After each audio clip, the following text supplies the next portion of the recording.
Funnel Builders, Mike Killen here from sellyourservice.co.uk, and today I want to talk to you about content with customers and how far you should go. And ultimately, should you be producing the content for your customers' funnels? The problem is that a lot of customers might be really good at what they do. They might be incredible fitness coaches, they might have a fantastic meal plan, they might be very talented SEO specialists, they might be wonderful chefs, but they are usually pretty lousy copywriters. Now there's two types of content in my opinion. There's conversion-based copy and content, which is your sales letters, sales videos, scripts, webinars, things designed to generate a conversion at the sale end. And there's also content that generates your traffic, increases your leads. So that's things like your YouTube videos, your blog posts, your social media posts, your social content, stuff that tends to go out for free and is designed to convert visitors into leads. How much of that should your customer rely on you for? Now, the broadest possible answer for this is probably you should be doing as much as you can for your customers, but I want to have an enormous caveat in this. It has to be profitable for you still. Just because you're a funnel builder, and even if you are a talented copywriter, doesn't mean necessarily you should be doing it for your customers. For example, we actually built Beaver Funnels and the content engine inside Beaver Funnels to eliminate a huge need for me to write sales copy from scratch for my customers. Now, I like writing sales letters, I like doing that exercise with customers, but it's not particularly profitable because obviously I have to do the work. And if I sell content and copywriting services, then I've got to deliver them. Now, obviously, if I decide to find someone who can do it for me, this is why we tend to use things like Speedlancer. We've even got a part-time copywriter coming on board who can work on these kind of projects. We can outsource a lot of that stuff and get them to take care of it. But when it comes to the launch of the website, that's a lot easier than ongoing content. So let's say you've landed this funnel contract with a customer and they go, cool, now what? And you say, well, what I need from you is the content. Depending on how you've handled it, hopefully they'll say, not a problem, we've got our team working on it. I happen to know that obviously that doesn't happen most of the time. One of two things is going to happen. One, they'll say, isn't that your job? Isn't that what you provide? And you kind of think, well, I didn't mention it in the proposal. You've never asked me to do it. And if it's that important to you, why wasn't this brought up earlier? But we don't say it in that many words. We say, I'm really sorry, but we didn't realize that was part of the scope of the project. Unfortunately, we actually don't write content just because. It's actually included in our proposal. And if you use the Contract Killer by Malarkey, which I'll link below, that actually includes a clause in it saying we don't do content. So if you do have a customer who says, hey, you absolutely should, are you doing my content for me? There's no reason for you to acquiesce and say yes to that. The second thing that happens is you go, no, we don't, but we can if you like. We can help you with your content. And we can run a few workshops and consultation and coaching sessions, and we can build out your content plan for you. Personally, I always start with a sales letter anyway. I really want to get a sales letter from the customer because that helps me understand the overall conversion process that all of their customers are going to go on. And that's really important to me to understand why is someone going to buy, and then work backwards from there. And I kind of think, okay, well, let's build out a few remarketing ads from here. Let's build out our emails from here. And then before that, we'll look at squeeze pages and opt-in pages and splinter products and things like this. But I like to start with a sales page personally. There's also another two ways of splitting out content, which is your launch content and your carry-on content, as I've come to calling it. Launch content is stuff that goes onto the website, which is your about page, your home page, sales letters, opt-in pages, things like that. Things that are relatively static. Over time, they will change, but they're designed to have traffic driven to them straight away as soon as they launch. Carry-on content is your blog content and your YouTube content, podcasts. It's stuff that's regularly pushed and promoted and published via the website or whatever platform you use in order to drive up an audience. It might be that the project itself starts with, as a launch content, or when you're launching it, you might say, well, we're going to run a content workshop with you. You're going to run through our workshop. We're going to do, a before after grid. We're going to do feel, felt, found. We're going to do all these different exercises. We're going to run a 10 by 10, and you're going to have a load of content ready to go to build out your funnels. And when we launch that, fantastic, but you're going to have to create content regularly. It might be that they're not interested in doing that at all. They might say, well, I really don't know if we've got the time to kind of write a blog post every single week.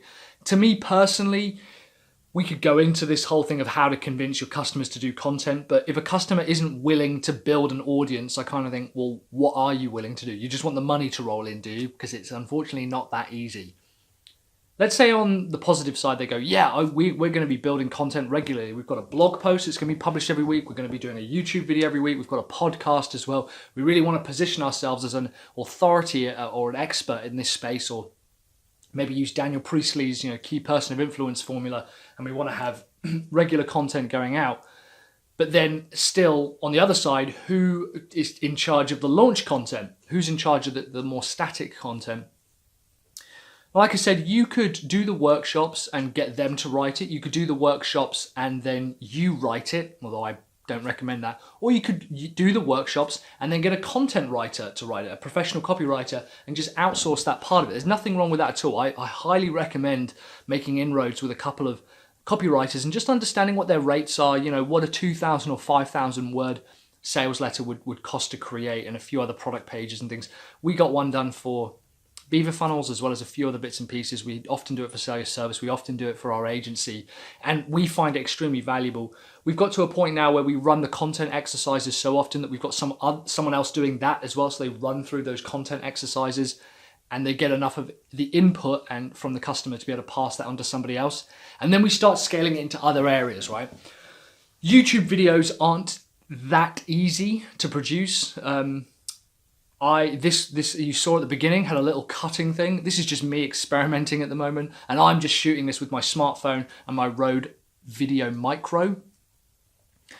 But having someone like one of your customers have the confidence and the ability to sit down, record content, and produce things like video sales letters is a completely different matter. And it might be that they have to go to a specialist to actually produce that stuff.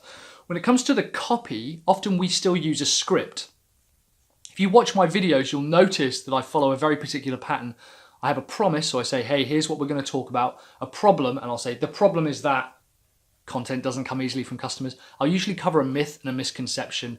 Then I might kind of go into maybe a bit of the story about me, or a knife twist, or I might just go into the solution, and then I'll always go into the solution, at the bulk of the video. It's just kind of this part. If you have a script like that, and if you have like a video sales letter, which pretty much follows the same formula, to be honest, it might be that you need to get a professional voiceover artist for them. They might need to do it themselves. If they have to film it, they might want to have the CEO or the director, or if you have a spokesperson or a sponsor working on it, that's how you want to build that out. You can absolutely delve into that as much as you can. My advice, though, would be to hold back and to say to yourself, I'm not going to do this for free or cheap just because I know how. The trap that a lot of funnel builders fall into is they think, well, I've already generated $10,000 or $25,000 from this customer. I want to help them as much as possible. So therefore, when they say, oh, we want to start doing video sales letters or YouTube videos or a podcast, because you know how to do it, you'll say to them, oh, I can help with that. Why don't we'll get half an hour together. And before you know it, you're adding to the scope creep. You're adding yourself. I have never, ever, ever had a customer, after I've said, we can help with that, would you like me to put together a second proposal? I've never had a customer say, oh, I thought you'd do it for free. I've never had a customer say that. We absolutely have had customers who said, do you know what, we just want to get this project done and then we'll look at that. And that's absolutely fine. They're perfectly within their rights to do that. But they know that I can offer those services, or that we can have a team who can offer those services. And some of them, it's probably about 50-50 to be honest, go, yeah, cool, let's do this now. I'll send them the proposal and I'll upsell them during the project for us to be able to say, okay, well, we're going to run a content exercise. These are the bits of core content we want to produce. Typically, it's a long form blog post, a couple of video sales letters, a long form sales letter, a webinar, couple of lead magnets, and the email copy, the email campaigns and sales copy, and a few like Facebook ad copies and creatives. That whole package is usually anywhere between, I don't know, $5,000 to $10,000 just for the copy. I probably should think about increasing that, to be honest. In terms of video editing as well, we'll then hire a video editor. They'll take care of that. I don't do any of the work. I am probably the least valuable member of my team because I don't do any of the work. The idea is we find people who can do it, we give them a brief, we make sure that they know, and occasionally we bring them into the call. I'll call up our videographer and say, hey man, one of our customers really wants to do this project. what do you think it's going to cost? And they'll say, well, we need to jump in with them. We'll have a conversation with them. They'll price it. We'll take a cut of that, or we'll add a margin on top of it, hand it over to the customer, and you're done. So when it comes to content for customers, yes, you should be providing as much as you can and as much help as you can, but it doesn't mean that you have to do it. Make sure that you don't say, oh, I know how to do this, and then you end up giving it away for free, because you add to your own scope creep. Let me know in the comments below if you've ever done that, where you've said, I know how to do this, we should have a conversation, because you get excited, you want to help people, you're in a hurry to help, you've got a moral obligation to help these businesses, and you're excited, but don't do that at the expense of your own profit and your own margin. So let me know in the comments if you've done that, because I absolutely have. In the meantime, guys, thanks very much for sticking around to the end of the video. I am Mike from Sell Your Service. Chances are I'm going to have a couple of videos either side of me here. I used to do those end videos, but I don't really do those anymore. And let me know in the comments below if this has been useful, or if there's any parts of the content process that you struggle with customers. In the meantime, speak to you later and keep building those funnels.